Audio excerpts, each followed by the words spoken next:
The year is 1989, and Manchester United Football Club are heading backwards.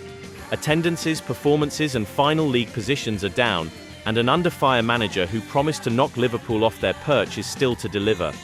What followed were two seasons, two now or never seasons, that would go on to define Manchester United in the 1990s and beyond, solidify Alex Ferguson as the manager to lead the club forward, and act as the launching pad from which a multitude of success would follow.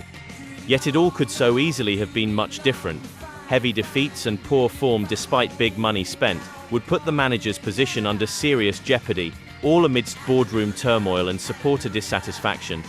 But a formidable self-belief, hunger and a little bit of fortune would go a long way to changing the course of history and create moments, legends and memories that will never be forgotten. This is the story of Manchester United from 1989 to 1991, the Cup Collectors. Webb! Yes! Robson! Goal! A chance here! And a goal! A fantastic goal by Hughes!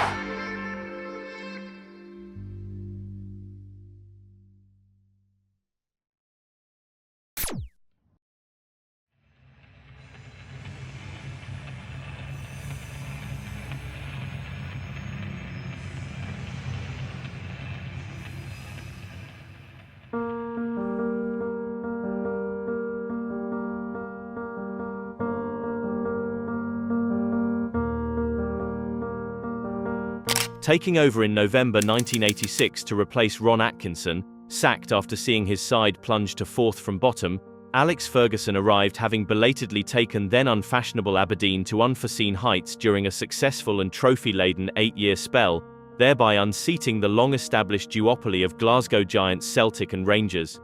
The challenge that awaited was the most daunting in English football: to finally bring a league title back to Old Trafford. With United having last achieved this honour during the heyday of the legendary Matt Busby and famed Busby Babes in 1967, and having only won 3 FA Cups domestically since famously winning Europe's greatest prize a year later, the size of the task at hand was immense, not least given the near-total dominance of rivals Liverpool both at home and abroad since the late 70s. Ferguson was fully aware of this upon his appointment, yet in examining the extent of what required urgent repair, it was clear that the already difficult objective was going to be anything but a quick fix. The infrastructure of the club was severely lacking. United's scouting system paled in comparison to their local rivals, and the poor state of the Old Trafford pitch was not conducive to the type of football that he wanted his side to play. Furthermore, despite inheriting a squad blessed with internationals, and including the talents of Alberston, McGrath, Moran, Olsen, Robson, Strachan, Whiteside and Stapleton, Ferguson was nonetheless unimpressed by the fitness levels of his inherited team, topped off by the fact there was evidently a drinking culture amongst a number of the senior players. Steadying the ship to finish an acceptable 11th place, Ferguson, in having now had time to assess his squad, and feeling that a number of his team were lightweight and not able to withstand the rigors of challenging for titles, came to the conclusion that only 5 or 6 of the squad were good enough. At best, he reasoned that he needed at least 4 new players to make us into a team capable of challenging for the championship. Warned by Chairman Martin Edwards that significant funds were not available to spend, and with a squad still largely inherited from Ron Atkinson, Ferguson nevertheless managed to haul United to a highly improved second-place finish in 1988, helped by the signings of Viv Anderson, Brian McClare, who became the first United player for 20 years to score over 20 league goals, and the mid-season purchase of future captain Steve Bruce. On the back of finishing runners-up, season 88-89 gave fans much cause for optimism, with the return of Welshman Mark Hughes from Barcelona, along with the further signings of dependable defender Mal Donaghy and goalkeeper Jim Leighton, highly rated by Ferguson and raided from former club Aberdeen. Yet despite the blooding of the first wave of Fergie's fledglings and the emergence of Lee Sharp, signed towards the end of the previous campaign, United would start poorly and go on to finish a disappointing 11th place. The statistics in particular made for grim reading. An early run of 8 draws in 9 games, which was part of an overall bigger run of only 1 league win in 12, preceded a later sequence of just 3 wins in 14 games to end the campaign. Having finished a respectable 9 points behind Liverpool the season previous, United would conversely finish the 88-89 campaign a massive 25 points behind eventual champions Arsenal. Although injuries had arguably played a part, the expected on-field progress was just not being made. Worse still, the football served up by Ferguson's side that season had been anything but crowd-pleasing, a fact underscored by the falling attendances which had dipped to their lowest since 1962, and an attendance against Wimbledon in May, in which a meagre 23,368 supporters attended. Going against the now conventional wisdom that it was the FA Cup game in 1990 against Nottingham Forest that was Ferguson's turning point, it was indeed defeat to the same opposition in March 1989 that would cause the Scot to openly reflect that the team that he saw in the dressing room that day still was not his, and that, hand on heart, the team did not mirror me in any shape or form. A proper clear-out was needed, and a number of difficult decisions needed to be made. In the coming months, Ferguson would set to work doing just this, starting with the last vestiges of the team he inherited 2.5 years previously. First to leave was a player very much enmeshed to Ferguson's maneuverings throughout the 1980s, Gordon Strachan. A diminutive, nippy and very skillful wide player, the Scotsman had played a highly influential part in Ferguson's successful Aberdeen sides, before being tempted south to sign for Manchester United by Ron Atkinson in 1984. Strachan would score 19 goals in his first season, yet form thereafter was less consistent, with only the occasional glimpse of the skill and form that he was capable of on display. This was a fact not lost on Ferguson, who on reuniting with Strachan upon his appointment as United manager, would later remark that he was a player who bore scant resemblance to the man I remembered at Pittodrie, adding that he appeared to be diminished by living in the shadow of the likes of Robson, Whiteside and McGrath. With a transfer to French side RC Lens breaking down, Ferguson, recognizing what the player still had to offer, signed Strachan to a new contract, but once more, aside from the very occasional flash of brilliance, the consistency that was required was still not forthcoming. Strachan's performance against Forest in the quarter-final proved to be the last straw, with Ferguson proclaiming that the Scotsman was intimidated by Stuart Pearce, and that he was like a trialist who had found himself completely out of his depth. A bid was accepted from then Second Division Leeds United very soon after the Forest game, and the Scotsman was duly sold. In the summer of 1989, Ferguson would then proceed to sell two other of United's more well-established stars. Within days of each other, both Paul McGrath and Norman Whiteside also left Old Trafford.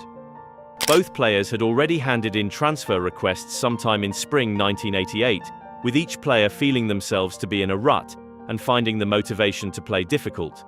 In the case of Whiteside, Ferguson would marvel upon arrival of his extraordinary self-assurance, excellent technique and composure and adept use of possession, all for a player who was only aged 21.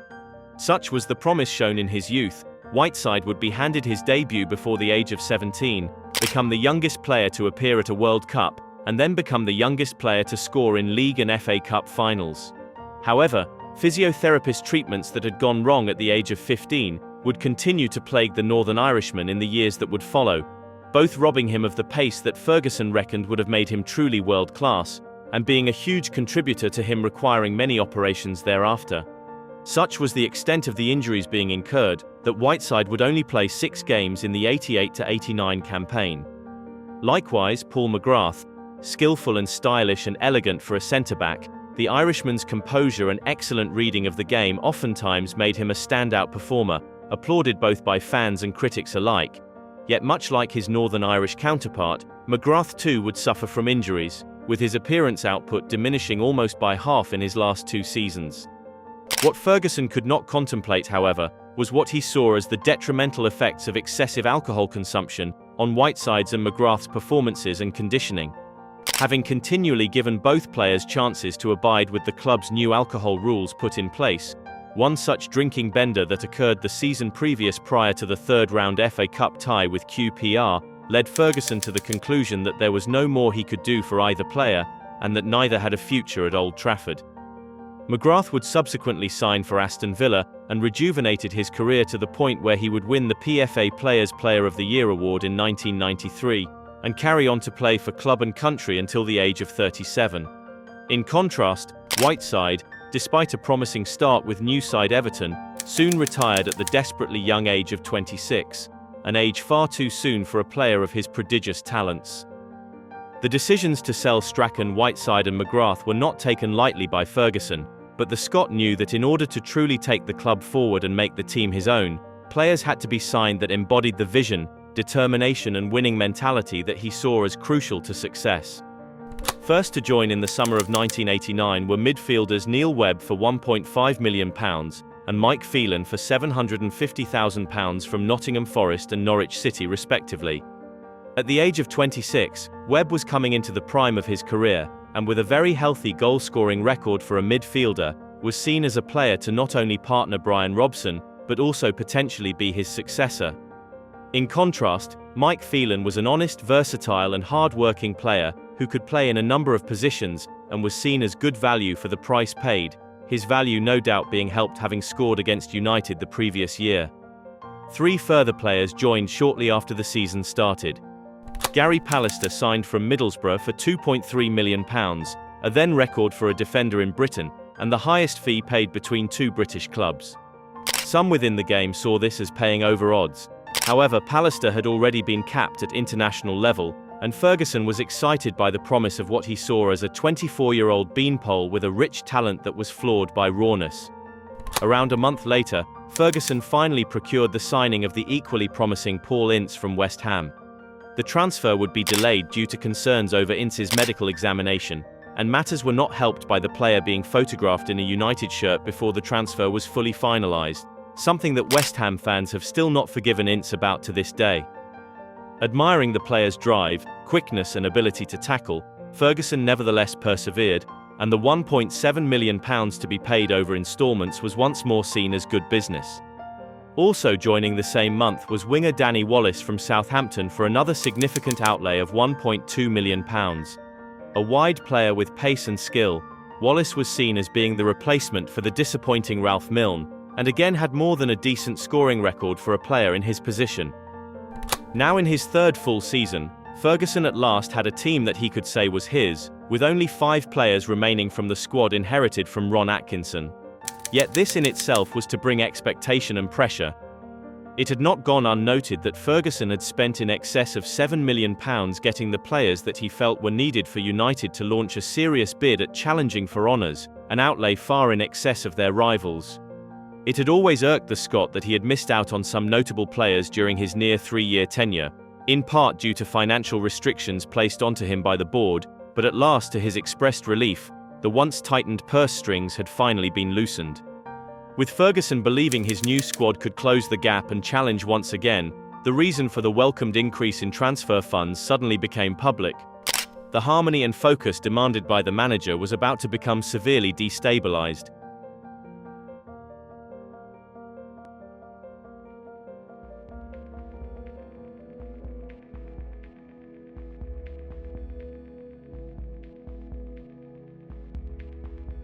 With an opening day fixture against champions Arsenal awaiting, the concentration and preparation that the manager was hoping for was completely blown apart, when news of a takeover belatedly spilled out from the boardroom and the back pages, and made its way onto the pitch.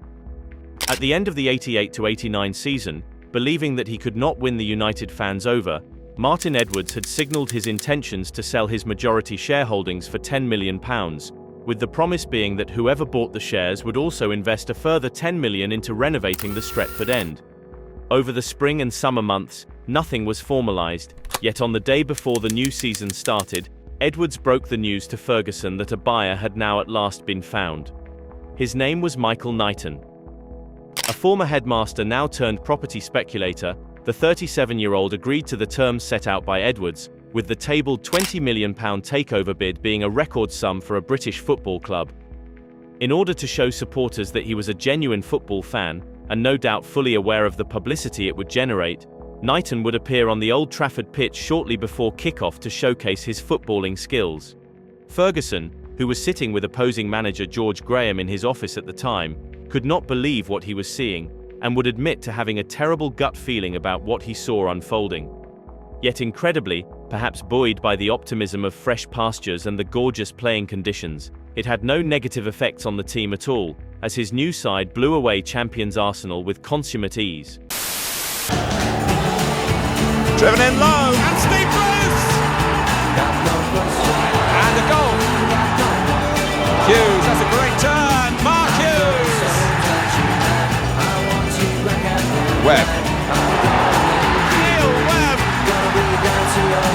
Phelan. Arsenal could lose here by an increasing number. They are now 4-1 down.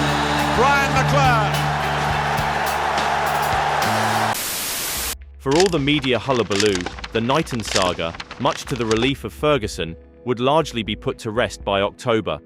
Falling out with those who had promised to back him, and ultimately unable to raise the money to fund the takeover, the deal would fall through, with Knighton eventually accepting a position on the club's board, and Edwards retaining his position as chairman. But just as the proposed takeover would prove to be a false dawn, so too was United's opening result. Drawing away to newly promoted Crystal Palace, United then proceeded to lose 3 league games in succession, with Leighton deemed at fault for Derby County's opener in defeat at the baseball ground, and new signing Pallister giving away a penalty in the home defeat to Norwich City. United showed spirit in giving the scoreline a semblance of respectability away to Everton, yet the fact the home side were allowed a 3-goal head start highlighted the issues that required serious fixing. Worse still, a midweek World Cup qualifier away to Sweden saw new signing Neil Webb rupture his Achilles tendon, sidelining him for around 6 months. Webb would eventually make a recovery and return before the season ended, but arguably in the view of many, including Alex Ferguson in years ahead, would come at the cost of the dynamism that had made him one of the country's leading midfielders. Some cheer was returned with a thumping 5-1 victory at home to Millwall, who were incredibly leading the Division 1 table prior to kick-off, with Mark Hughes netting a hat-trick and Lee Sharp scoring his first ever United goal, before 2 Paul Ince strikes and a debut goal from Danny Wallace saw off Portsmouth in the opening leg of the League Cup second round. Ferguson was frustrated with his defence for nearly giving away a 3-0 lead, but this setback would all but pale in significance for what would happen only 3 days later, away to rivals Manchester City. The main road outfit had been promoted the season prior, having spent 2 seasons out of the top flight, and were sitting in the relegation zone at the time of the match, having only scored 5 league goals. United were without their midfield pairing of Robson and Webb, but still fielded a team that included their 4 other summer signings. With the match delayed due to fighting on the terraces just after kick-off, things were about to become far more uglier for the United defence in a way that no fan could ever imagine. That's a great ball from Hinchcliffe. Here's David White again. Pallister at full stretch, missed it. Oldfield 1-0. City in front. David Oldfield. Cut out by Ince. Donaghy in trouble. Great chance from Morley. Super save by Leighton. Late maybe. United all over the place. Morley. It's 2-0. 2 goals in as many minutes. But they've had continual problems at the back. Oldfield. Oh, Bishop. 3-0. Ian Bishop's first goal for Manchester City may have won the derby for them already. Hughes with the bicycle kick. It's there. Open last for Manchester United. And yet another brilliant goal by Mark Hughes. Great chance for 4. Leighton did well. Late. Oldfield. 4-1. City have their 3-goal lead back. Great ball for David White from Ian Bishop. Early cross, chance at the far post, Hinchcliffe. That's just marvellous stuff. It was United's biggest defeat to City for 44 years, and the first time that City had ever scored 5 times against their rivals in a home match. To add insult, the City team that day was made up of a number of players who had come through the City youth ranks, illustrating how far behind United's scouting network and homegrown development had fallen. Ferguson would later call the loss the most embarrassing defeat of my management career, driving him into self-imposed hiding and leading him to ask himself whether his managerial methods were right for the job. Predictably, such a heavy defeat led to speculation of Ferguson's future, with Howard Kendall, a free agent after leaving Athletic Bilbao, the bookies' favourite to succeed the Scot. But although a Manchester manager would be sacked and replaced by Kendall that season, it would not be Ferguson. That fate would befall City boss Mel Makin later in November. Ferguson's case was not strengthened when a tame home performance in the League Cup third round ended in a heavy 3-0 defeat to Tottenham, resulting in post-match boos from the home supporters, and fans publicly voicing their displeasure. One such fanzine comment starkly summed up the increasing disquiet surrounding the club, and specifically the United manager. "Under you, we've had shit football, shit atmosphere, shit boardroom shenanigans. Our support is drifting away." Somewhat indicative of how erratic the Reds' form would be, League Cup defeat aside, United would then go on to win 4 of their next 6 league matches. Victories over Coventry, Sharp up above Burrows and smashed in by Mark Hughes. It's getting better and better. Southampton, It's Hughes, it's McClare. That's 2-0. It's 2 for McClare. Nottingham Forest, Martin playing it in towards Steve Bruce with a header! And it's in there! Pallister might claim it, but it was Bruce's header that was on the way. and Luton, He's come across for Hughes here, first time effort, beats the keeper, typical Hughes. with a surprise defeat to Charlton sandwiched in between, Off the underside of the bar, and Williams has got his second. would see United climb up to 9th in the table and only 7 points off the top spot with a game in hand. The impressive win at Kenilworth Road led Luton captain Danny Wilson to bullishly remark that United must be a good bet for the championship. They are the most impressive team to come here this season. Even Liverpool didn't play like that. Ferguson, in contrast, refused to get carried away, remarking cautiously, "I hope that we can maintain the consistency we are beginning to show to stay up there." Sadly for Ferguson, his team now up against some of the league's bigger names, whilst the consistency remained, it was a consistency of the distinctly non-winning kind.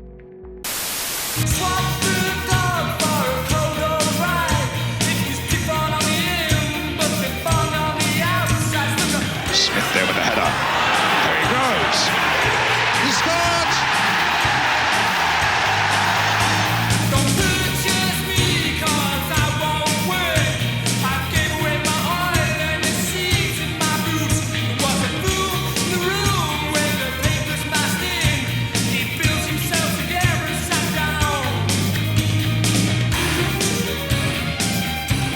There's Hughes! He wants to lay it off, Phelan, and McClare on the fingertips of Grobbelaar.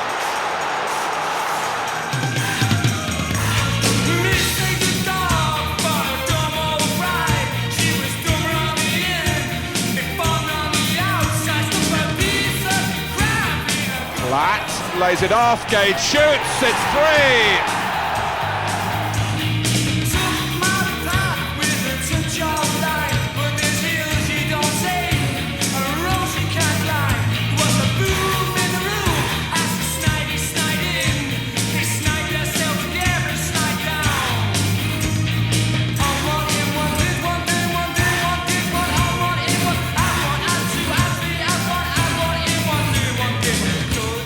Come New Year's Day, after a grim 0-0 home draw against Queen's Park Rangers, the reality of United's prospects were laid bare for all to see.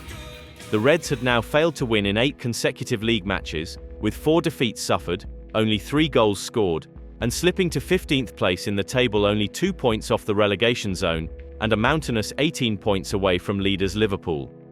Failing to win at all in the last month of the year, Ferguson would refer to this period as Black December, and that he had reached the lowest, most desperate point ever in all my years in management. Nowhere was this summed up better than by an infamous crowd banner unfurled after the home defeat against Crystal Palace. 3 years of excuses and it's still crap. Ta-ra, Fergie. Adding to the malaise, United were drawn away to Nottingham Forest in the 3rd round of the FA Cup.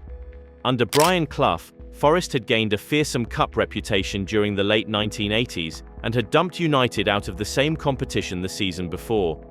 With intense fan and media pressure building, the talk was that the Forest game was now do or die for Ferguson. Knowing that the game was set up as his trial, his ailing team now had to step up to force the acquittal he so desperately needed.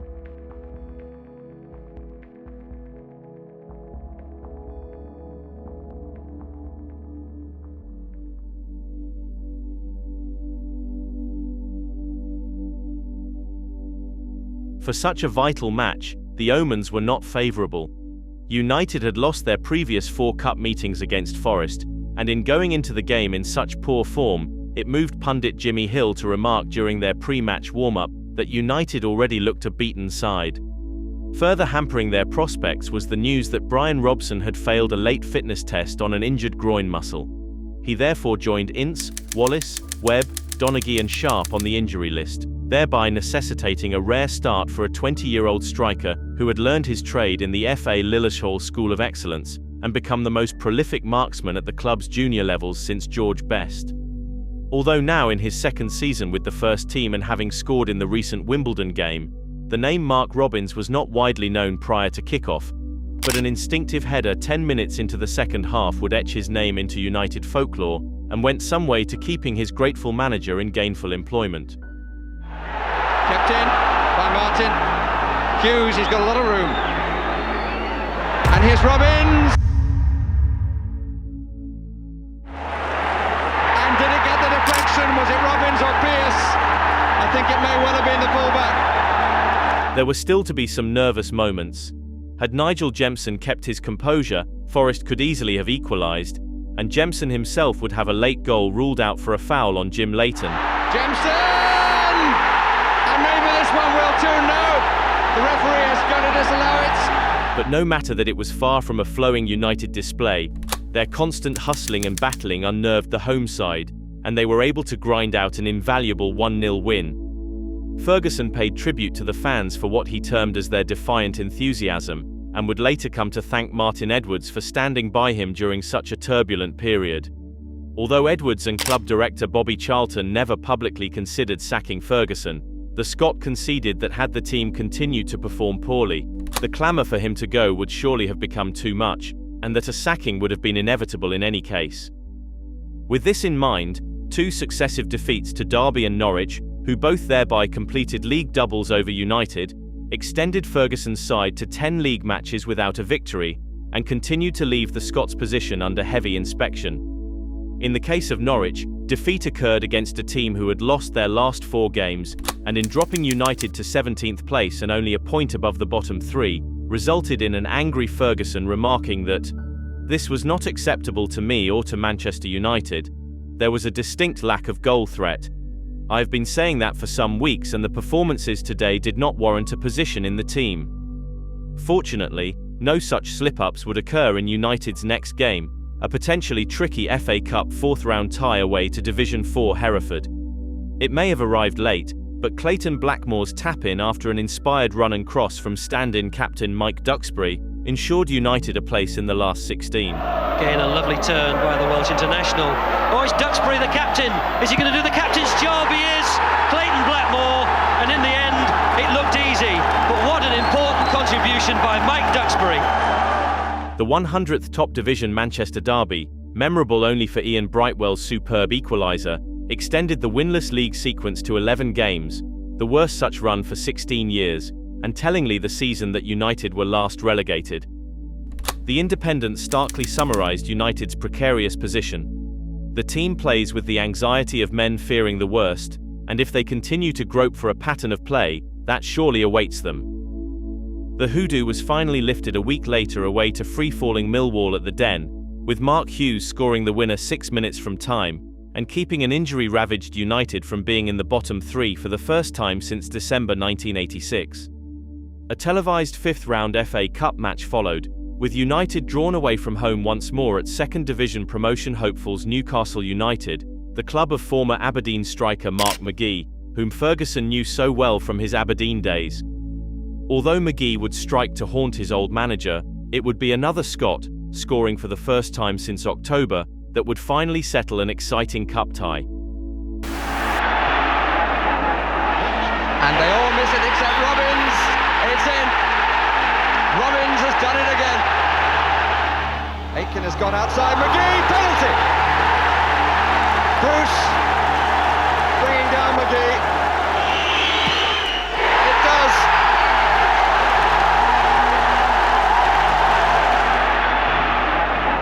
Wallace. Yes. Oh, what a finish.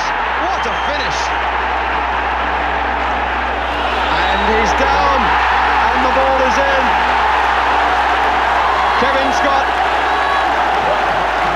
Ince looking for Wallace and may have found him. Little touch, McClare. At last McClare scores. 17 games without a goal. League form did not significantly improve, however, with only a 4-1 victory over relegation-threatened Luton forthcoming in a run of 5 league matches, including a 2-1 home defeat to title chasers Liverpool. And it's Dixon through the centre for Chelsea. Can Anderson get it off the line? He can't.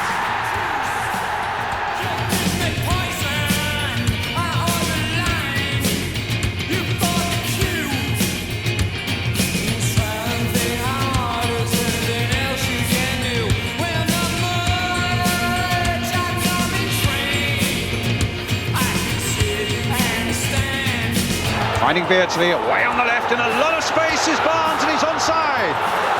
United are being caught out here. Will they be punished? They are by John Barnes. 1-0. John Barnes against Leighton. It's 2-0 to Liverpool. Whoa! It's an own goal! Yet still, United continued to confound the critics with a 1-0 win away to Sheffield United in the 6th round, a result that was more easily achieved than the narrow scoreline suggested. Usual suspects for United are up there, including Pallister. A flick from him, a flick from McGrath, off the bar, into the second attempt. United were now second favourites behind Liverpool for the Cup, and were no doubt relieved to avoid them in the semi-final draw, with the opponents being either high-flying Aston Villa or Cup overachievers Oldham Athletic. The welcomed return of Neil Webb then coincided with a run of 4 straight league wins, with the fast-rising Mark Robins scoring in each. Wins over Southampton. A strange sort of ball, and it reaches Gibson. Oh, it's in! Colin Gibson has given Manchester United the lead. Oh, and the keeper's fumbled it, and what an introduction for the substitute. Robins has scored. Coventry. Still Hughes! Forward by Webb, and Hughes was out of foul. No, he wasn't. 2-0. Neil Webb takes the corner, and Robins rounds off the afternoon in style. QPR. Gets to the byline, and now Robins again. He's scored. Another one coming off the bench, and that's 1-1. And into the back of the net from Webb. And Aston Villa thus saw United reach a much-welcomed milestone. Although the 2-0 victory over the Midlanders may have effectively handed the title to rivals Liverpool, the result crucially put United on 44 points, meaning that they could no longer be relegated. As relieving as it was that the unthinkable had been avoided with games to spare, this in no way could match the hectic events that occurred only 9 days earlier, when 2nd Division Oldham Athletic gave the Reds the frights of their lives. Despite the gulf in support, honours and league positions, United knew that they could not take Joe Royle's outfit lightly. Already in the final of the League Cup, having dispatched of league champions Arsenal and top division Southampton along the way, they had made their way to the FA Cup semi-finals by further beating Everton and Aston Villa. Their team, put together for less than £1 million, contained a mixture of future top-flight regulars and internationals, a future United legend in Dennis Irwin, and former United player Andy Ritchie, who would go on to top score with 28 goals. United, for their part, welcomed back skipper Brian Robson for his first appearance since December, and could boast a team almost at full strength. Pre-match, Ferguson commented, "I'm sorry to say this semi-final is the highlight of my career here." Not intended as a slight on his lower division opponents, Joe Royle's men, in their 54th match of the season, nonetheless came within a whisker of causing another big upset. Holden again. Tried to change the angle. An awkward one, and Barrett! Bruce. And Robson! It's 1-1. He's done it again. Slightly stubbed it, but it comes to Gibson. And it's Webb. Got away. It's a good cross. Marshall! What an unbelievable day this is. Nicked away by McClare. Useful for Wallace. Test of his pace, now test of his finish. And he's equal to both.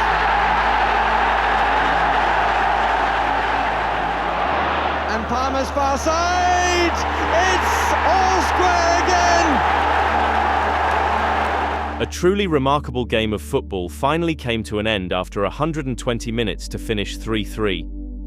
3 days later, both teams contested the replay that, despite ending with half the number of goals scored, was no less enthralling or dramatic.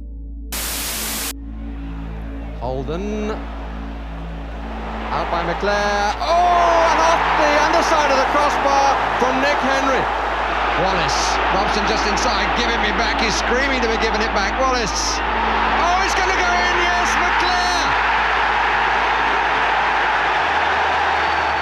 It's a good strike, and it got deflected, and it's off the post. Holden's cross. It's a bit short. And it runs to Ritchie. Andy Ritchie, the man who began his career as a teenager at Old Trafford. Queuing up in the middle, out by Barrett, only to Ince. Oh, what a strike! What a strike! And it came back off the post. Sudden increase in impetus again. Phelan. Robbins. Yes! What a remarkable record this young man has got. Barry Davies' simple cry after substitute Mark Robins rolled the ball past John Hallworth not only relayed the drama of what looked to be the winner in a tense contest, but also acted as relief for United supporters, who knew that the fate of such a turbulent season rested on this one match. Ferguson commented that the match was the most draining that he had ever endured. "I've never felt such pressure, so much strain in a game," before shaking his head in exasperation. But this club. The league season ended unspectacularly in a lowly 13th position. Defeats to Spurs and Nottingham Forest meant that United finished with only one win from their last 4 matches, this being a 1-0 win over already relegated Charlton Athletic, in which scorer Gary Pallister also received the Supporters' Player of the Season award. Yet despite making it to Wembley and surviving through all the exhausting trials and tribulations of his most testing season, Ferguson could ill afford to rest easy. He still had to win the thing.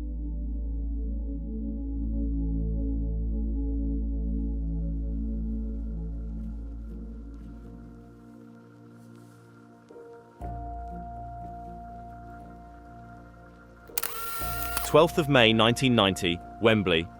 Coached by ex-United player Steve Coppell, opponents Crystal Palace had finished on the same number of points as the Reds in 15th place, and had improved immensely since a 9-0 demolition by Liverpool in September. Against the odds, they then disposed of the same opposition in a semi-final equally as memorable as United's clash with Oldham, doing so by making the most of set-piece opportunities, and being as dogged and tough as the opposition that the Reds would later overcome. Palace also had the Mark Brighty and Wright partnership up front as a potent goal threat, though having broken his leg twice during the campaign, the 26-year-old Wright would only make the bench. The late 80s was also the era of the underdog in cup finals, with Wimbledon and Coventry famously upsetting more higher-profile opponents in their respective matches. United, however, could count on fielding their strongest team, including starts for all 5 of their summer signings, and had the experience of being in their 11th final. Palace, by contrast, were contesting their very first. Yet the fear of the worst still hung in the air for Ferguson, as the Sunday Telegraph would report. "It may not be quite a case of win or bust, but it cannot be far off it. United have revealed unsuspected reserves of character by getting to Wembley despite being drawn away from home in every round. And yet, one still fears for Ferguson." United's character would indeed be fully tested once more, and much like the 2 semi-final ties the month prior, the game was yet again edge-of-your-seat stuff.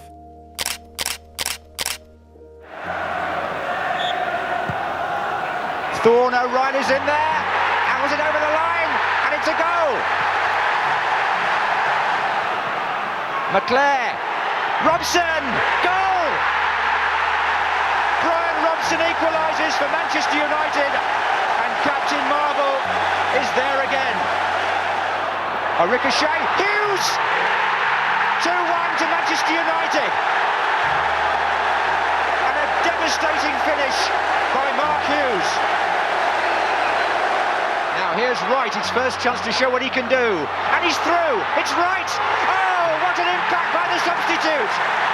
It's 2-2, and it's Ian Wright. Wright! Goal! It's Ian Wright again! Pallister in front at 3-2. Hughes goes through the middle, chance here for 3-3. Mark Hughes! Hughes's late equaliser thus tied the game 3-3, meaning that a replay was required in 5 days' time, yet events during the game awoke a nagging feeling from Ferguson that something had to change. As far back as the semi-final with Oldham, Ferguson had been concerned with the form of keeper Jim Leighton and had considered dropping him, only to be talked out of it by assistant Archie Knox. In assessing the 3 goals conceded, Ferguson felt that, whilst not directly culpable, Leighton could have done more to prevent 2 of the goals. Ferguson was also unhappy with Leighton's performance against Nottingham Forest in the penultimate league game. Although meaningless for both sides, the manager was still displeased that Leighton had been beaten 4 times in the first 25 minutes. Nevertheless, Ferguson kept faith with his fellow Scot and started him for the big game, only for Leighton to yet again be found fully culpable on 2 occasions. Post-match, Ferguson then noticed Leighton in the dressing room, head in hands, and looking like a beaten man. It was at this point that Ferguson reasoned that he had to act, resulting in one of the boldest decisions made in his entire managerial career. Jim Leighton was to be dropped.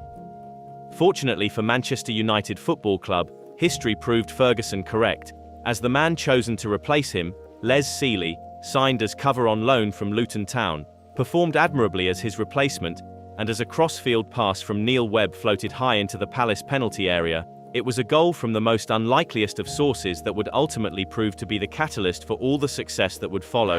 Lee Martin from left back, an inspired run on the far side, a chance here, and a goal!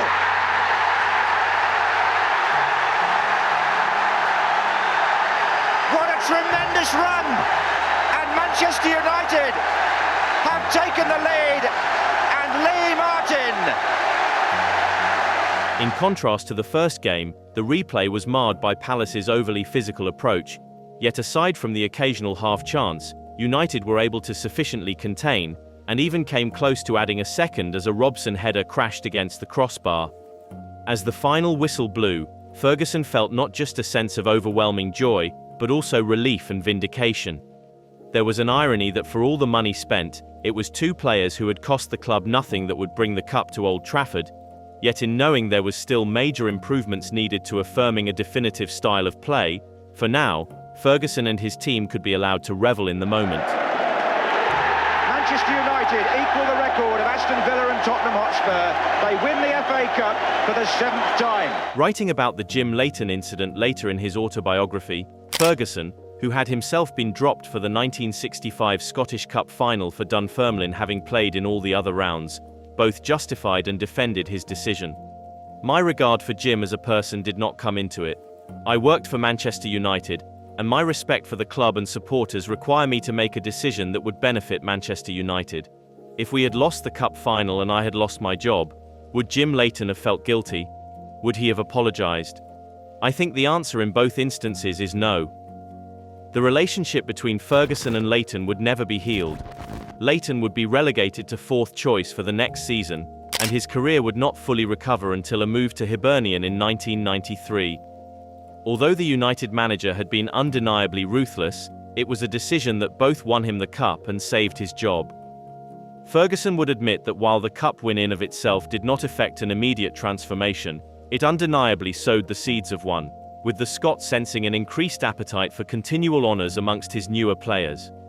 Fitting neatly with the swell of optimism permeating through the new musical landscape, the United manager could sense the current of positive change running through Old Trafford, and as a new season arrived, with it, a sense that the club were destined for bigger and better things.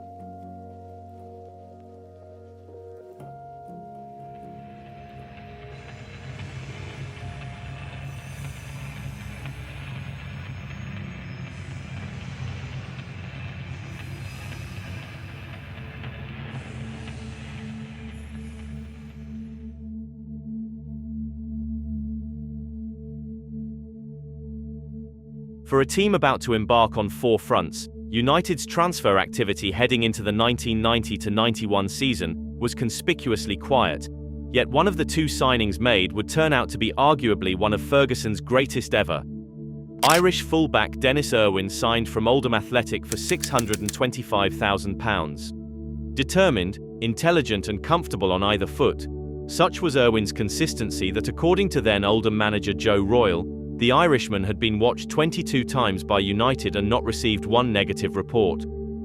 Les Sealey would also be rewarded for his contribution to United's cup success by being given a one-year contract and installed as the team's first-choice goalkeeper for the season. The only notable departure was that of long-serving fullback Mike Duxbury to Blackburn Rovers for £100,000. Despite United's team bearing more than a strong resemblance to that of the previous season where a defined style of play was notably lacking, Ferguson was pleased with his players' progress during the pre-season and remained optimistic of his team's prospects. The lifting of the Heysel ban meant that United would be competing in the European Cup Winners' Cup, with this being the first time in 6 seasons that the Reds would be involved in European competition. Ferguson commented that, "Europe makes an enormous difference to your season," adding that if his players could survive the first 2 rounds, the lure of a quarter-final tie in March would help to keep his players on their toes. A portent for United's prospects came in the Charity Shield against Liverpool. 1-1 the game finished, and although the shield was shared, it was encouragingly noted that United did not look particularly overmatched against their Merseyside rivals. As the league itself began, Ferguson's optimism was somewhat justified when after 5 matches, United gained a respectable 10 points, with victories gained against Coventry. Managed to find Dennis Irwin. It's Irwin's cross and headed in by Neil Webb. Luton. Now Irwin just sat up for him to cross, and he has put it on the head of Mark Robbins. And Robbins, as ever, takes his opportunity. And Queen's Park Rangers. Here's McClare and helped on to Robbins as he looks for a second goal and finds it. Although defeat in the 3rd game against newly promoted Sunderland highlighted frailties redolent of the previous campaign, leading to the Independent to comment that there was little evidence from beneath the stack of banknotes to suggest that they are ready for the once familiar pastures at the top of the table. With Liverpool up next, United nonetheless knew that victory on a ground where they had performed admirably over the previous decade would see them place first in the table, but up against a side having won their opening 4 fixtures, the league champions would mercilessly put United in their place. Lovely ball played there towards McMahon, played in there. Beardsley. Barnes.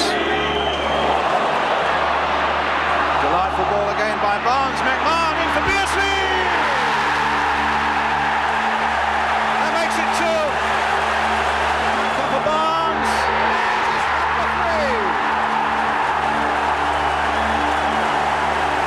Beardsley's onside. Peter Beardsley's first ever Liverpool hat-trick condemned the Reds to their heaviest Anfield defeat since 1925, evidence, if any was required, of the wide gulf that heavily needed to be bridged. Recovering admirably if unspectacularly, United then registered 3 consecutive victories as the cup competitions began to come into play. In the opening leg of their European Cup Winners' Cup tie, goals from Clayton Blackmore and Neil Webb would see off Hungarian outfit Pekshi Munkash. That's useful as well. Oh, good turn by Webb! Followed by a tight 3-2 win over Southampton. And on by McClare, Southampton want the offside flag, it isn't raised! 2 goals in a minute! And in what would prove to be Jim Leighton's one and only appearance of the season, a 3-1 Rumbelows Cup victory over bottom of Division 4 side Halifax, with late goals from McClare and Webb sparing United's blushes. Webb in near post, it's there! Suddenly it's raining goals. Yet it would be an astonishing Stuart Pearce free kick that would bring United down to earth again 3 days later. Like that! A fantastic free kick for Nottingham Forest. The defeat once more led to the Independent to conclude that there had been a falseness to United's league position at the start of the afternoon, and that the Reds' results had often been better than their performances. Narrow victories in the cup competitions again kept United's season on track, but if United's start to the season did perhaps betray a lack of class in spite of their victories, their added steel and metal compared to the season before would certainly come to the fore against next league opponents Arsenal, in what would prove to be one of the most infamous matches in either team's history. The seeds of the anger that was to boil over were sown back in January 1987, just a few months after Ferguson had taken charge. David Rocastle would be sent off for a foul on Norman Whiteside, resulting in a brawl between his team and the United coaching staff, with Arsenal going on to lose the game 2-0, and thereby have their 22-match unbeaten run come to an end. With a further 7 players booked, The ugly scenes resulted in the Telegraph's reporter bemoaning how it was one of the most bitterly fought and unpleasant games of league football to be his misfortune to see. During the following season's FA Cup fifth-round game, Brian McClare then missed a late penalty that would have forced a replay, after which he would be taunted by fullback Nigel Winterburn. Further to this, Arsenal in November 1989 would then be fined £20,000 for their team's involvement in a 21-man brawl against Norwich after a late Lee Dixon winner. Going into the game itself, despite making their best start to a season for 43 years, Arsenal were in second place 6 points off Liverpool, with United a further 5 points behind in sixth. The Gunners would take the lead in slightly controversial circumstances after 42 minutes, with Anders Limpar striking a low left-footed shot that took Seeley by surprise.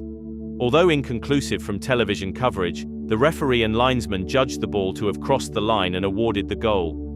Ignited by Dennis Irwin's kick-out at Limpar moments prior, the rugged game would then take a turn for the worst after 59 minutes when tensions boiled over in explosive and violent fashion. And look what's happened as a result of it. Look at this. This is disgraceful. It's a free-for-all. And how will the referee be able to sort it all out? Alec Ferguson has had to come from the bench to try and intervene. It was an incident that the Football Association felt that they had no choice but to take action. Charged with bringing the game into disrepute and failing to ensure that their players conducted themselves in an orderly fashion, both clubs were fined £50,000, with each club also being stripped of league points, Arsenal of 2, and United of 1. Whilst the points deduction meted out to both clubs may not have unduly affected their league positions come the final standings, with United-Arsenal games continuing to be hotly contested affairs thereafter, the brawl that broke out on October 20, 1990 was widely seen as being the catalyst to much of the fireworks that would in time infamously follow. As of 2026, Arsenal and Manchester United still remain the only teams to be deducted in English football for player misconduct. Rousing themselves to an easy 3-0 win in the second-round Cup Winners' Cup game at home to 4th Division Wrexham, United then faced a trip away to their closest rivals, and the team that had inflicted their most embarrassing result in recent history, Manchester City. City had not lost since the opening day of the season, and were 3 points above United going into the game. The match would indeed see another 6 goals scored, but fortunately for the Reds, defeat would this time be avoided. Ward. Quinn. Pallister there, still a chance for Quinn. Chance for White. 1-0. Heath. Lovely flick. David White with another great chance. Oh, I say, what a fabulous goal. Hughes. Now, never quite sure what he's going to do next. Quinn. Henry going on. A moment of glory. Isn't it just? With 78 minutes played, after Colin Hendry broke through to score an excellent third, fans must have been fearing another repeat of last season's mauling, yet almost immediately, and coinciding with Howard Kendall's decision to take off the inspirational but ageing Peter Reid, Ferguson's side hit back. Chance here for Brian McClare. They're closing in, but McClare is good enough. Got plenty to think about at the moment, Manchester City. Bruce is there with a header. It's in. Brian McClare's equalised. 2 goals from Brian McClare, who in scoring his second had now already matched last season's goal tally, saw Ferguson's side save face and battle on to earn a 3-3 draw.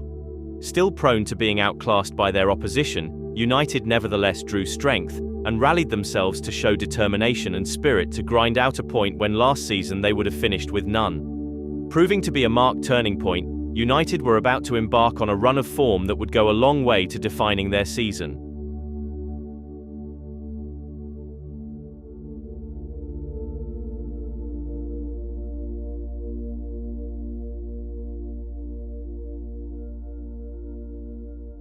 Ending October was a visit of Liverpool in the League Cup third round, in what was already the third match between the great rivals this season. With the 4-0 thrashing still fresh in the players' minds, Ferguson's side stirringly rose to the occasion to inflict Kenny Dalglish's side their first defeat of the season, and their first in 21 games. A line share of possession in midfield. Owen's cross, Grobbelaar came in, was nowhere, appeals for handball given. Penalty to United. A great chance for Manchester United. And Bruce has taken it.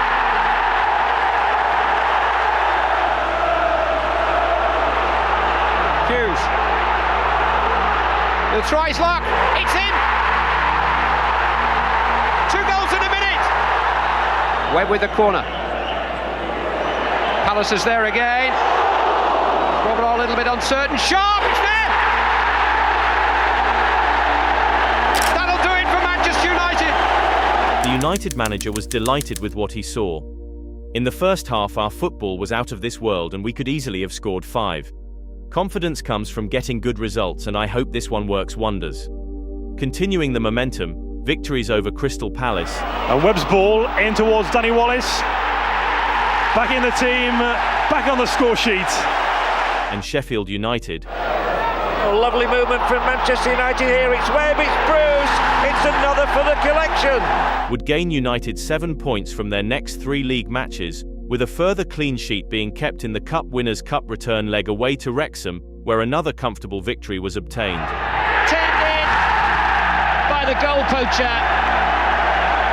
But Pallister reaches it and kept off the line at first, but I'm afraid as far as Wrexham are concerned, it wasn't enough, because following in was Bruce. Dutifully fulfilling Ferguson's aim to make the last 8, United now had until March before they would be involved in European competition again. It was therefore somewhat of a surprise to then see United slip up at home to Chelsea, particularly as the Londoners had been winless in their league travels going into the match, yet in acting as a wake-up call due to the sloppiness of their defending, this would prove to be the Reds' final defeat for nearly 2 months. As fate would have it, United would draw Arsenal for their 4th round League Cup game, but with all involved on their best behaviour, the game would become as memorable for completely different reasons, and mark the breakout of a new United star.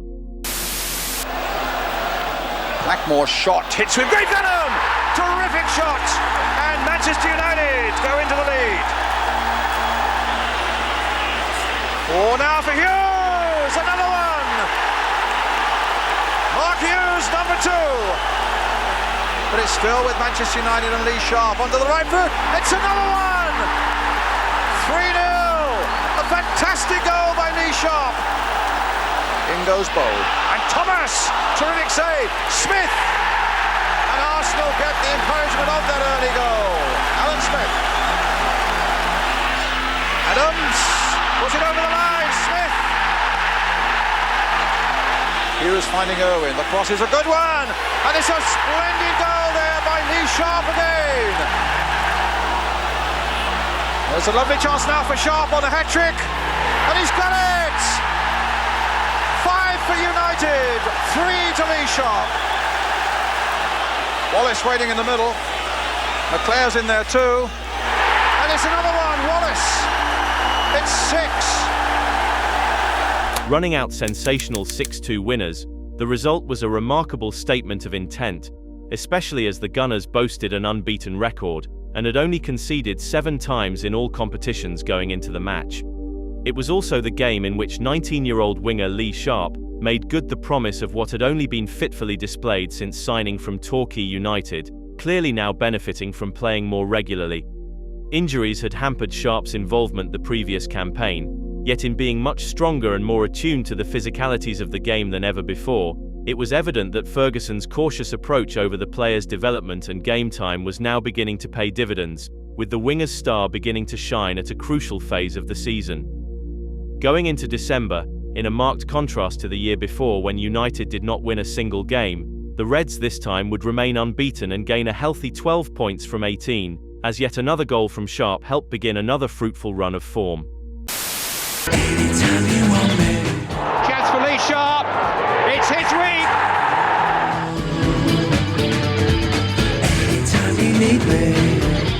Sharp's lost both of them. Shooting chance here for Webb. It's in McAllister and in. And 2 miles over the line. All the scenes I saw left me wanting more. Show me your vision, your wild apparition. Sing to the depths of your soul. One love, we don't need another love. Robson and McClare combining, and Webb there, and Robson back in. It's McClare though. Oh, that's super play from Brian McClare. For sure and sound, and what goes up must come down. Turns into dust or turns into stone. After 20 matches, United saw themselves remain in 6th place and 13 points off leaders Liverpool. Pushing for title honours they may not have been, but they were equally not fighting a relegation battle by contrast. January would encouragingly see United continue their good form, along with progress in both the FA and League Cup competitions. A very late Brian McClare goal saw off Tottenham in a televised fixture at White Hart Lane. Not there towards Hughes. Might come from McClare. United have snatched it. With the same player scoring the winner again against a stubborn Queen's Park Rangers side in the FA Cup third round. And again, and here's Hughes. And McClare. By the time of the 3-0 victory at home to Sunderland, in which McClare would score for the third match running, the team had not only turned over a new leaf with a 9-match unbeaten spell, but also with their performances. The Observer would comment how the performance saw United at their most theatrical and exuberant. They took Sunderland apart in much the same way as the old masters themselves destroyed defences in the 60s. 4 more games followed, 3 of them being cup ties, in which McClare's strike partner would this time garner the plaudits. A late equaliser in the Rumbelows Cup quarter-final tie away to Southampton earned a replay, in which Hughes this time would score a hat-trick to book his side a place in the semi-finals. Webb, Hughes onside this time. Great chance for Mark Hughes. He's done it again. Useful cross, Mark Hughes, 2-1. Hughes has charged it down, and Hughes has got a real chance for a hat-trick here. He's got past the goalkeeper, and he's got his hat-trick. 3 days later, Hughes would strike again, where in spite of the cut-up pitch, a trademark volley would sink Division 3 side Bolton Wanderers and earn United a spot in the FA Cup 5th round. Cup football was clearly proving to be United's forte, the Reds ably revelling in their ability to overcome the high drama of knockout competition, yet beginning the week before with a 1-1 draw at Queen's Park Rangers and extending into mid-March, their league form was about to suffer badly. Liverpool would be February's first opponents, and United would take the initiative after an inexplicable handball from Glenn Hussein handed Steve Bruce the opportunity to tuck away his 11th goal of the season. He's got it! New signing David Speedie would equalise for the visitors, however, thus keeping Liverpool level with leaders Arsenal with a game in hand. United would then gain the advantage in the first leg of their Rumbelows Cup semi-final with Leeds United, with Brian McClare poking in from close range after the opposition failed to clear from a corner. They claim a handball. It might come from McClare. With 1 foot in the final in one competition, the opportunity to do so in another was to be denied when Norwich City, United's bogey side in recent seasons, would run out 2-1 winners, thus extending United's failure to beat the Canaries in the FA Cup since 1906, and seeing their own proud record of 21 domestic and European Cup matches unbeaten come to an end. Laying down a challenge to his crestfallen side, Ferguson remarked, "Now it's crunch time to see what they are really made of. Our Rumbelows Cup semi-final second leg against a tough team like Leeds on Sunday will be a great test of character." Heeding to their manager's wishes, United would hold strong in the return leg, and in stoppage time, United's new hot up-and-comer would send the Reds through with his 6th goal in the competition. They say he's onside. Lee Sharp now for Manchester United. And that has settled it. Having reached a second successive Wembley final with another resolute performance, spirits were undeniably high, yet rather than galvanising their league form, 3 consecutive domestic defeats would follow. Sheffield United, Everton, It's Hinchcliffe, beaten away, Mike Newell wraps it in. Seeley goes with the fist, doesn't get there, and Watson rams in the second. and Chelsea, thus completing a league double over the Reds, would all come away with maximum points. Worse still, despite scoring in the first minute, United's opponents in their Cup Winners' Cup quarter-final home clash, Montpellier, grabbed a priceless away goal mere minutes later after Lee Martin slashed the ball into his own net, thereby putting United's European prospects into severe jeopardy. Draws away to Southampton, in which Paul Ince finally scored his first league goal for United, and to Nottingham Forest were respectable, but extended United's winless domestic run to 7 matches, and although helping to consolidate 5th place in the league, saw the league's leading teams pull ever further ahead. After such a promising spell in December and January, and having reached a second successive domestic cup final, United's league season was now in danger of petering out, with a European exit also a real possibility.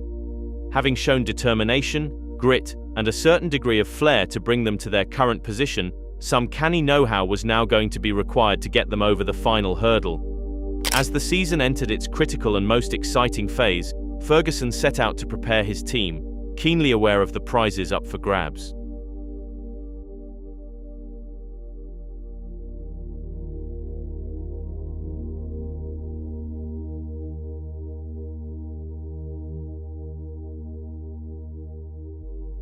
It was not just sustained domestic silverware that had made Alex Ferguson such an attractive target for Manchester United back in 1986. His success in Europe in guiding his Aberdeen side to a 2-1 win over European giants Real Madrid still stands as one of the most notable achievements in European football. Going into the quarter-final second leg away to Montpellier, Ferguson's familiarity and know-how was therefore going to be vital, particularly as much of his still newly constructed side had little to no experience with European football. Ferguson prided himself on being thoroughly acquainted with his European opponents prior to matches, and his opinion on scouting the French opposition was that they were no more than a good team with a small handful of eye-catching individuals. Prior to kick-off, Ferguson warned his players against the sudden changes of tempo and pace that top European teams were capable of effecting, and drummed into them the necessity of maintaining total concentration, and that it was essential for us to exercise patience and jealously protect our possession of the ball. Not only did the United players more than sufficiently adhere to their instructions in the hostile Stade de la Mosson, they were able to make the most of a fortunate piece of luck afforded to them in first-half stoppage time. Blackmore's shot, and it's in there! United have scored! In comes Blackmore, brought down, a penalty! United now got a penalty! Steve Bruce. It's 2-0! With a semi-final place comfortably booked, Ferguson spoke of a special glow that comes from European success in the other team's country. The achievement lifted the team's spirits, and league form demonstrably improved. With Steve Bruce hitting a remarkable purple patch in what was already a prolific goal tally for a central defender, 4 victories would then follow in 5 games, acting as a stepping stone for the test that still awaited.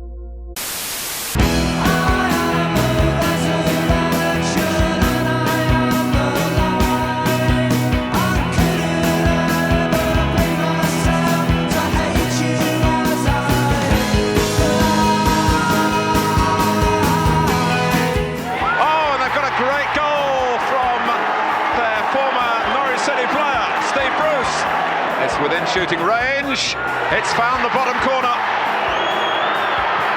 Oh yes, absolutely no nonsense about that.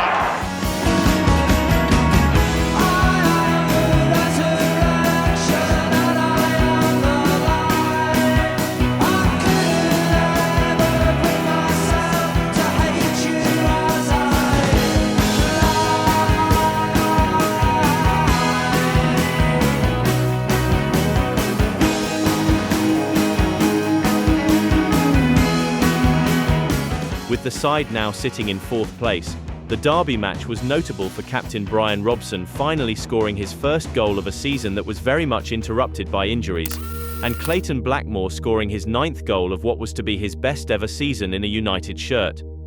The Welshman had started the season refusing to sign a new contract, but had made the most of injuries to the promising Lee Martin, and with his versatility enabling him to fulfill many roles in the team, his performances had outshone many of the club's bigger names. A strong candidate for United's Player of the Year, Blackmore would still have a very crucial role to play in the season. 6 days before the Derby County game, United had embarked on their latest hurdle of their European adventure, playing away to Polish side Legia Warsaw.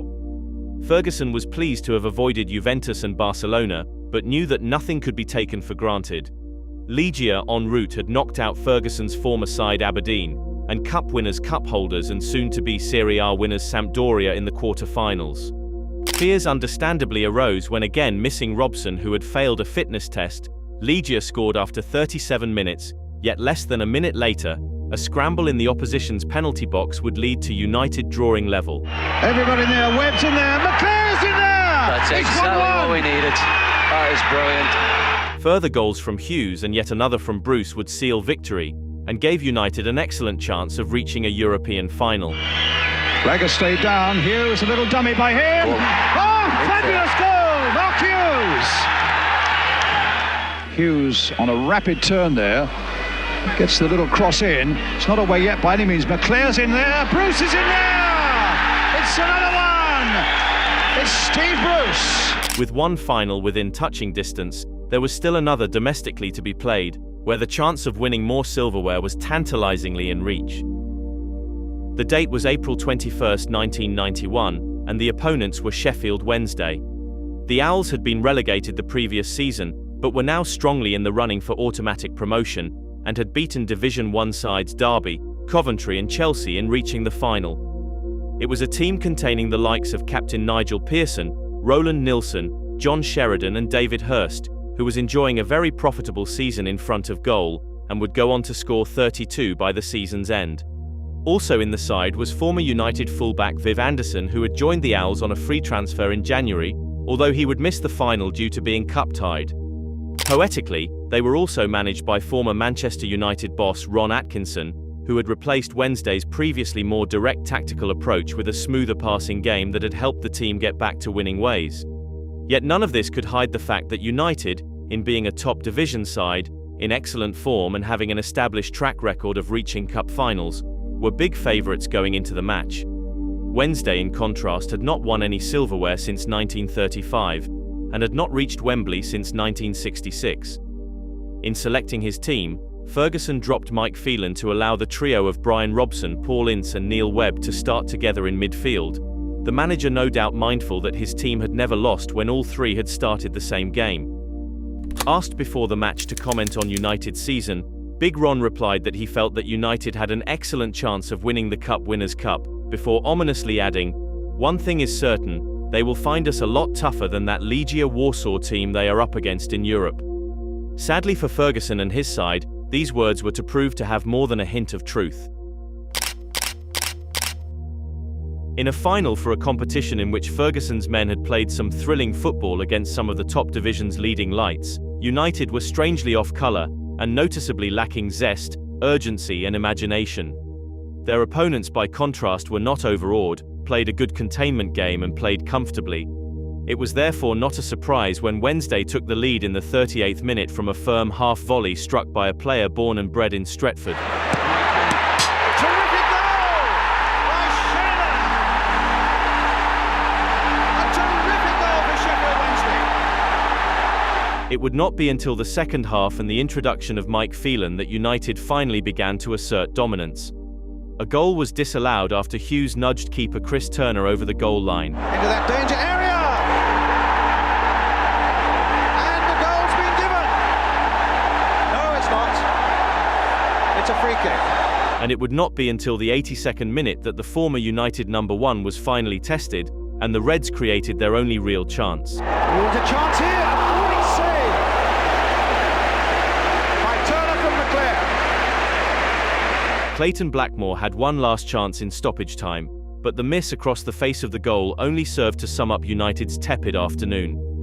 As the final whistle blew, and Sheffield Wednesday deservedly won their first ever League Cup, United's players could only reflect on a missed opportunity, and ensure that the lessons of being unable to rise to the big occasion were learned.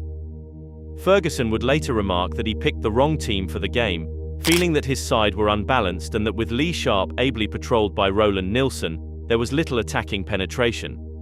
He also felt that his players underestimated the opposition. "My lot looked at their players and thought, how many of you could play for Manchester United? The answer was not as many as us, but they beat us anyway."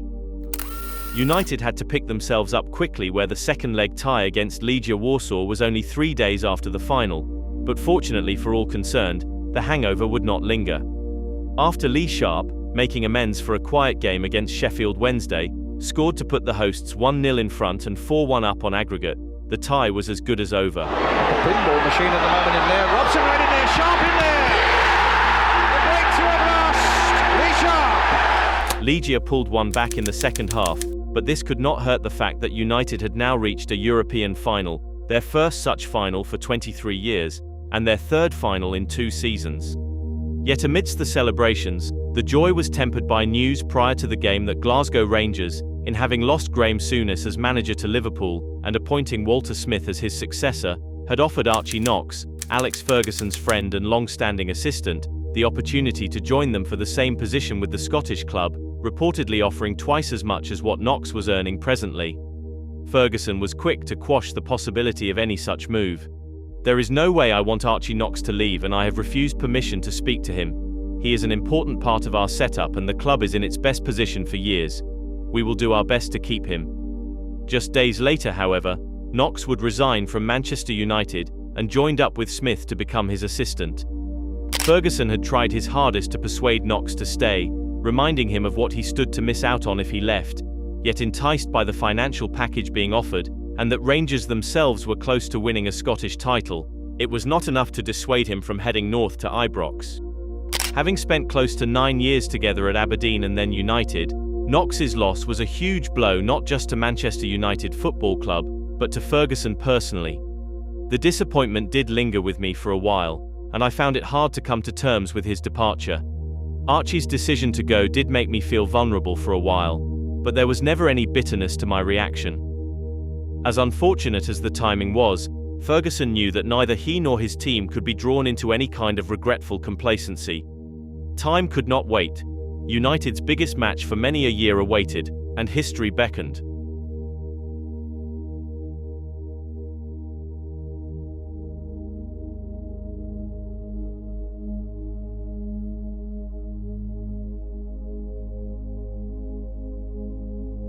It was to some annoyance on Ferguson's part that due to the number of cup fixtures his side had been involved in, this resulted in a fixture pile-up that would necessitate the playing of 3 league fixtures within 8 days. Beginning with the Manchester derby, Ferguson needed to ensure that his players would be fit and not overstretched for the big game in Rotterdam.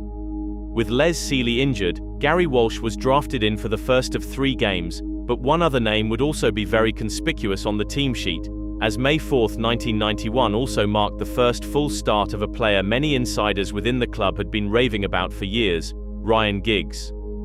Come the end of the match, events in the 22nd minute would go some way to marking him out as one to keep an eye on in future. We approach the midpoint in the first half. And that's a great layoff by Hughes.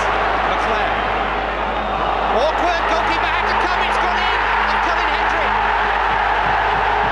Manchester United in front. Although applying only the deftest of touches and appearing more to come off Colin Hendry on the way into the net, the goal was nevertheless credited to United's latest youth team find. It would not be until next season that Giggs's undoubted potential would be thrillingly unleashed, but for a player to score a winner in a Manchester derby in their first full start at the age of only 17, it certainly boded well for his and United's future. A mere 2 days later, United then succumbed 3-1 to an Arsenal team buoyant that Liverpool's defeat earlier the same day meant that they were now crowned champions. Playing another patched-up team, Alan Smith would score a hat-trick for the home side who had only lost 1 league game all season, with only a Steve Bruce penalty, thereby tying him as United's joint league scorer with 13 goals, offering any consolation. A depleted United side would then lose 3-0 to Crystal Palace, with a team sheet that once more was missing 7 first-team starters, with the added concern of the fitness of Gary Pallister, as he limped off after 27 minutes. Of note was the first appearance of another new player that, like Giggs, would feature prominently in years to come, Andrei Kanchelskis. Signed for £650,000 from Shakhtar Donetsk in March, Ferguson believed the fee was a justifiable risk, and saw the pacey Russian as the player needed to give competition to the likes of Danny Wallace on the right flank for the new season. Dispiriting as the 2 league defeats were, neither had any bearing on United's league prospects.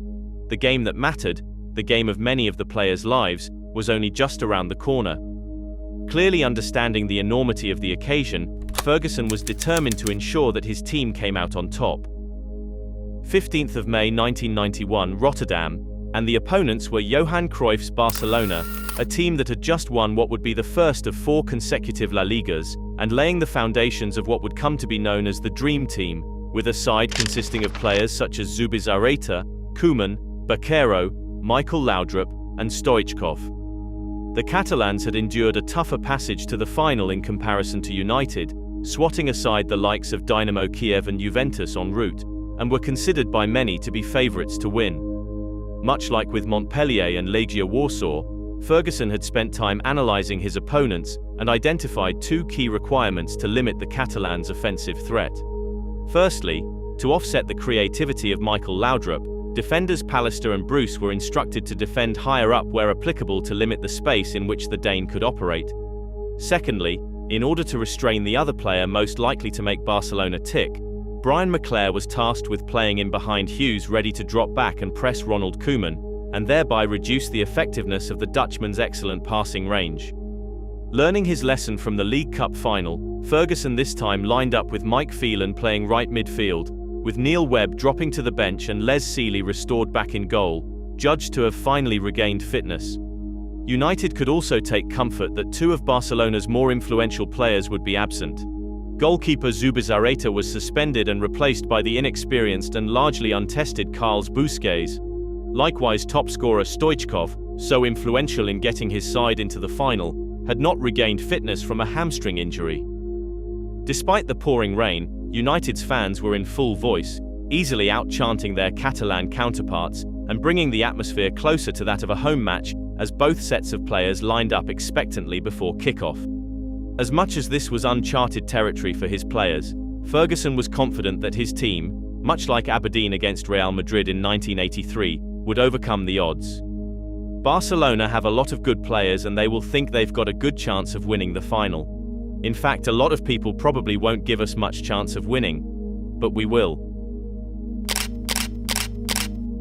Looking the more comfortable team for the opening 10 minutes, Barcelona were soon unable to fully assert themselves, constantly being undone by United's superior graft, tenacity, and organisation. Put through by Gary Pallister, Brian McClair had an excellent opportunity to put United in front after only 11 minutes. There's Pallister. That's a good ball by Pallister. Now McClair, and a real chance for Manchester United. Oh, and he's knocked it over.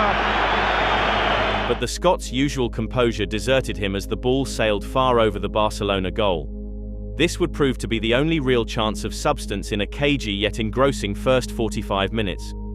Ferguson's side would continue to adhere to their game plan into the second half, and looked to be the team most likely to score. They're all over the place, will it fall for Lee Sharp?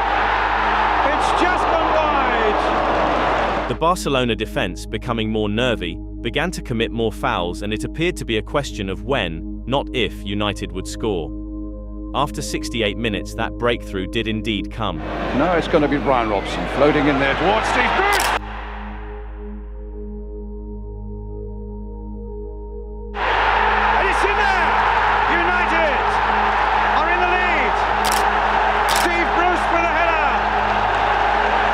Joy enough for United and their fans as debate raged as to who the goal would be credited to, yet 6 minutes later, there was absolutely no doubt at all, as Hughes, who had called the game the most important of his career, put the sword to his former employers in stunning fashion. Hughes onside! There's a chance for another one here!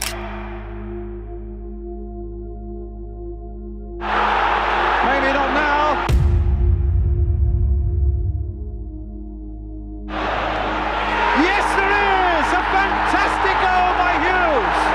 It was not an easy chance from an acute angle, yet such was Hughes's uncanny knack of making the extraordinary look routine, one could very well believe his comment post-match that he knew he was not going to miss. 2-0 up and the cup was surely on its way to Old Trafford, yet such is the character of Manchester United that doing things the easy way was not going to be an option, and so it proved in the 80th minute. Here's Koeman with the free kick.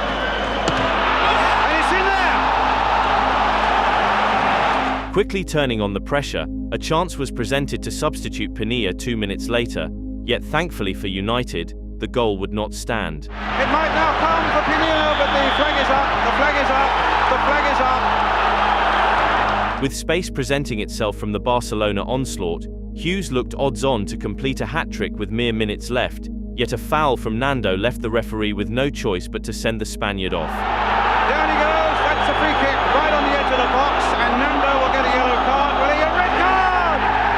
Nando sent off. Then in stoppage time, a mistake from Bruce allowed 10-man Barcelona to conjure up one last opportunity.